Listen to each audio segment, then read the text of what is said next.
Capítulo 15. La ofrenda de las primicias.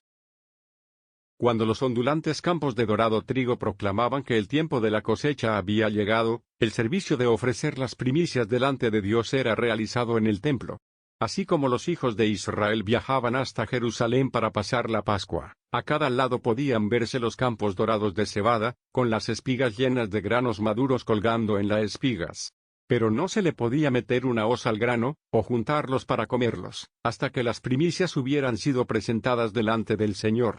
La ofrenda de las primicias se hacía al tercer día de la fiesta de la Pascua. En el día 14 del mes de Abib, o Nisán, era comida la Pascua, el día 15 era el sábado, y a partir del día 16, o como lo dice la Biblia, en el día inmediato al sábado, las primicias eran movidas delante del Señor. Era un servicio hermoso. El sacerdote vestido con sus mantos, con un manojo de espigas maduras y doradas, entraba en el templo. El brillo del oro pulido de las paredes y de los muebles se mezclaba con los matices dorados de las espigas. El sacerdote hacía una pausa delante del altar de oro, y movía las espigas delante del Señor. Aquellas primeras espigas eran una garantía de que la cosecha sería abundante, y el movimiento indicaba la gratitud y la alabanza al Señor de la cosecha. El movimiento de las primicias era el principal servicio del día, aun cuando un cordero era ofrecido como una ofrenda quemada. Ninguna parte de las primicias era quemada en el fuego, ya que ellas eran un tipo de los resucitados vestidos de la inmortalidad, los cuales nunca más estarían sujetos a la muerte o a la degradación. Durante siglos Dios se encontró con su pueblo en el templo, y aceptó sus ofrendas de alabanzas y agradecimientos, pero vino un cambio. Cuando Cristo murió en el Calvario y el velo del templo fue rasgado, la virtud del servicio del templo llegó a su fin. Los judíos sacrificaron su cordero pascual como siempre lo habían hecho, pero el servicio no pasaba de un arremedo o escarnecimiento. En ese año, en el día 14 del mes de Abib, Cristo nuestra Pascua fue sacrificado por nosotros. Los judíos mantuvieron la tradición vacía del sábado el día posterior a la Pascua, pero era el descanso experimentado por Jesús y sus seguidores que era aceptado por Dios. En el día 16 del mes, en el año en que murió el Salvador, los judíos en el templo que Dios había abandonado, caminaron a través de la tradición vacía y ofrecieron las espigas de granos, mientras Cristo, el antitipo, resurgía de la muerte, y se volvía la primicia de aquellos que duermen. El tipo había alcanzado al antitipo. Cada campo de grano maduro llevado al granero, es un recuerdo de la gran cosecha final, cuando el Señor de la cosecha, con sus ángeles reaparezca, y venga a reunir la cosecha espiritual del mundo. Así como la primera gavilla de espigas era una garantía de la cosecha venidera, así la resurrección de Cristo es la garantía de la resurrección de los justos, pues si creemos que Jesús murió y resucitó, así también Dios, mediante Jesús, traerá juntamente en su compañía a los que duermen. El sacerdote no entraba en el templo con solo una espiga de granos, sino que movía una gavilla delante del Señor. Así tampoco Jesús salió solo de la tumba, ya que se abrieron los sepulcros y muchos cuerpos de santos, que dormían, resucitaron. Mientras los judíos estaban preparándose para ofrecer su servicio vacío de las primicias en el templo, y los soldados romanos le estaban diciendo al pueblo que los discípulos habían robado el cuerpo de Jesús, estos santos resucitados caminaron por las calles de la ciudad, proclamando que Cristo había resucitado realmente. Es un hecho muy triste que aún los discípulos que amaban a su Señor fuesen tan ciegos que no fueron capaces de reconocer el hecho de que el tiempo había llegado para la aparición del gran antitipo del servicio que ellos habían celebrado toda su vida, y aun cuando escucharon el anuncio de su resurrección, les pareció un cuento infundado, y no lo creyeron. Pero a Dios nunca le faltan agentes. Cuando los seres humanos vivientes son mudos, Él despierta a santos dormidos para que hagan su obra.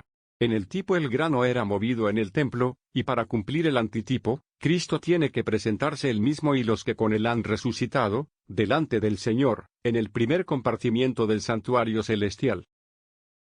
En la mañana del día de la resurrección, cuando Jesús le apareció a María, ella cayó a sus pies para adorarlo, pero Jesús le dijo, «No me toques, porque aún no he subido para mi Padre, pero anda donde mis hermanos, y diles, que yo he subido a mi Padre, y su Padre, y para mi Dios y su Dios».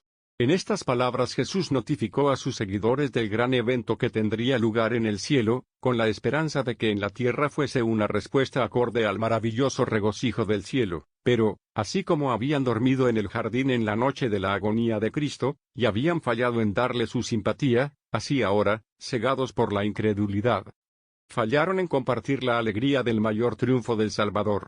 Más tarde en el mismo día en que Jesús apareció a sus seguidores, permitiéndoles que le tocaran los pies y lo adoraran, les demostró que ya había subido a su Padre. Pablo nos cuenta que cuando Cristo subió al cielo, llevó cautivo el cautiverio. Al hablar de ellos en Romanos 8 versículos del 29 al 30, él nos cuenta cómo esta compañía de santos resucitados, que salieron junto con Cristo de sus tumbas, fueron escogidos. Ellos fueron predestinados, después llamados, y a quien él llamó, a ese también justificó, y a quien justificó, a ese también glorificó. Esto fue hecho para que él fuera el primogénito entre muchos hermanos. Esta compañía estaba compuesta por individuos escogidos de todas las eras, desde Adán hasta los tiempos de Cristo. No estaban más sujetos a la muerte, y por eso siguieron a Cristo como trofeos de su poder para resucitar a todos los que están durmiendo en sus tumbas. Así como la gavilla de espigas del servicio típico era una garantía de la futura cosecha, así estos santos eran una garantía de la innumerable compañía que Cristo irá a resucitar del polvo de la tierra cuando venga la segunda vez como Señor de señores y Rey de reyes. Muy poco soñaron los habitantes de la tierra sobre la maravillosa ofrenda antitípica de las primicias que estaban siendo ofrecidas en el templo celestial, al mismo tiempo que los judíos estaban llevando a cabo su ceremonia vacía en el templo terrestre. Esa fue una magnífica congregación en las cortes celestiales. Todas las huestes del cielo y los representantes de los mundos no caídos estaban reunidas para saludar al poderoso conquistador cuando volvía de la más terrible guerra jamás peleada, y de la victoria más grande jamás ganada. Las batallas terrestres que solamente establecen dominio sobre una pequeña porción de la tierra por un corto periodo de tiempo, sin insignificantes comparados con la guerra que Cristo y Satanás libraron en esta tierra. Cristo volvió al cielo llevando las cicatrices de aquella terrible batalla, en las marcas de los clavos en sus manos y pies, y en la herida en su costado. Las palabras fallan al describir la escena cuando la hueste celestial cae postrada a sus pies en adoración, pero, Él los hace devolver y les ruega que esperen. Jesús entró en el cielo como la primicia entre muchos hermanos, y Él no recibirá la adoración de los ángeles hasta que el Padre haya aceptado las primicias de la cosecha que ha de ser reunida de todo el mundo por el cual Él ha muerto para redimirlo. Él pleitea delante del Padre: mi voluntad es que donde yo estoy, estén también conmigo, los que tú me diste. Él no ruega en vano. El gran antitipo del servicio celebrado durante siglos es completamente alcanzado. El Padre acepta las primicias como una garantía de que todas las huestes de redimidos serán recibidas por Él. Entonces el decreto continúa: y dejen que todos los ángeles lo adoren.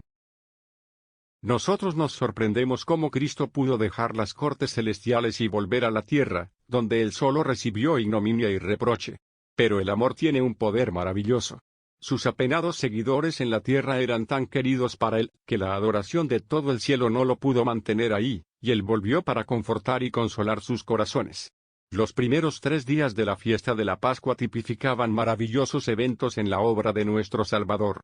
El primer día tipificaba su cuerpo quebrado y el esparcimiento de su sangre, y el día anterior, cuando el tipo encontró al antitipo, Cristo reunió a sus discípulos e instituyó el servicio memorial de la Cena del Señor, para conmemorar su muerte y sufrimientos hasta que Él venga por la segunda vez.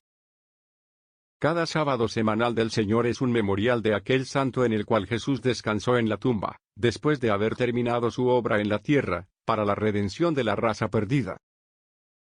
Dios no ha dejado a su iglesia sin un memorial del gran antitipo de las ofrendas de las primicias. Él les ha dado el bautismo para conmemorar este glorioso evento. Así como Cristo fue colocado en la tumba, así el candidato al bautismo es colocado en el bautisterio.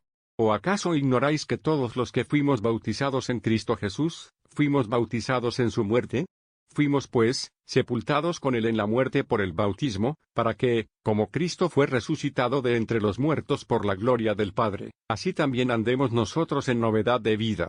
Así como las primicias de la resurrección llevadas para el cielo por Cristo fueron una garantía de la resurrección final, así el levantarse de la tumba acuosa del bautismo es una garantía de la resurrección para el creyente Hijo de Dios.